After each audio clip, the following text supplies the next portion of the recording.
Trop semblable à l'éclair. Terra Ignota, livre premier. De Ada Palmer, lu par Benjamin Jungers. Notre histoire commence le 23e jour du mois de mars de l'an de grâce 2454. Carlyle Foster s'était levé en pleine possession de sa force, car le 23e jour du mois de mars, consacré à saint Eurybius, l'homme célébrait son Créateur par le passé et jusque dans le présent. Carlyle Foster n'avait pas 30 ans. Son ascendance était assez européenne pour que la longue crinière qui lui tombait sur les épaules fût presque blonde, et son émaciation assez prononcée pour qu'il eût l'air occupé à vivre au point d'oublier de se nourrir.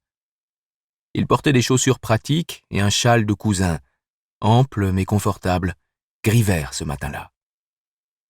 Toutefois, le seul vêtement auquel il accorda quelque attention était sa longue écharpe de senseigneur à la laine grisée par le temps, écharpe qui, à l'en croire, avait autrefois appartenu au grand réformateur du conclave des senseigneurs, Fisher G. Gourail, un des nombreux mensonges dont Carlyle se drapait chaque jour.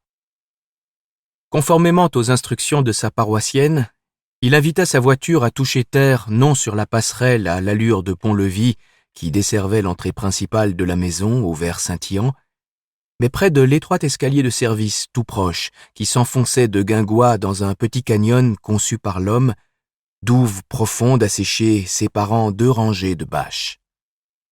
Le fond en disparaissait sous un fouillis de fleurs sauvages et d'herbes montées en graines, ébouriffées par les innombrables oiseaux qui y cherchaient pitance. C'était là, dans l'ombre du pont, que se trouvait la porte de Thisbé, trop négligeable pour seulement mériter une sonnette. L'arrivant frappa. « Qui est là ?» demanda la jeune femme de l'intérieur. « Carlyle Foster. »« Qui ?»« Carlyle Foster. Votre nouveau senseigneur. Nous avons rendez-vous. » »« Ah oui, je... » Les paroles prononcées de l'autre côté de la porte parvenaient au visiteur mutilé, à demi étouffé. « J'ai appelé pour annuler.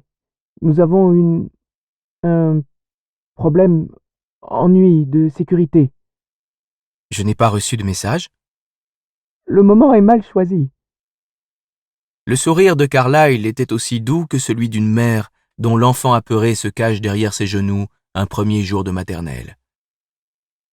Je connaissais bien votre senseigneur d'antan. Sa perte nous attriste tous. Oui, c'est une tragédie. Chut, tiens-toi tranquille. Ça ne va pas? Si, tout va bien. Peut-être Carlyle devinait-il à présent dans la maison les échos d'autres voix, basses mais ardentes. Peut-être n'entendait-il rien de tel, mais flairait-il le mensonge. « Vous avez besoin d'aide ?» demanda-t-il. « Non, revenez plus tard. Des voix, oui, plus nettes à présent, masculines, aussi basses que des murmures, aussi tendues que des cris. « Pointer, reste avec moi, Pointer. Cramponne-toi, inspire. » »« Trop tard, commandant. Il est mort. » La porte ne pouvait évidemment étouffer le chagrin, les sanglots d'un enfant, aussi blessant qu'une épée. L'arrivant passa à l'action, non en senseigneur, mais en être humain prêt à aider son semblable en détresse. Il martela le battant de 2 mains qui n'avaient pas l'habitude de se fermer en poing et tenta de l'ouvrir, conscient que sa force inexpérimentée n'en viendrait pas à bout.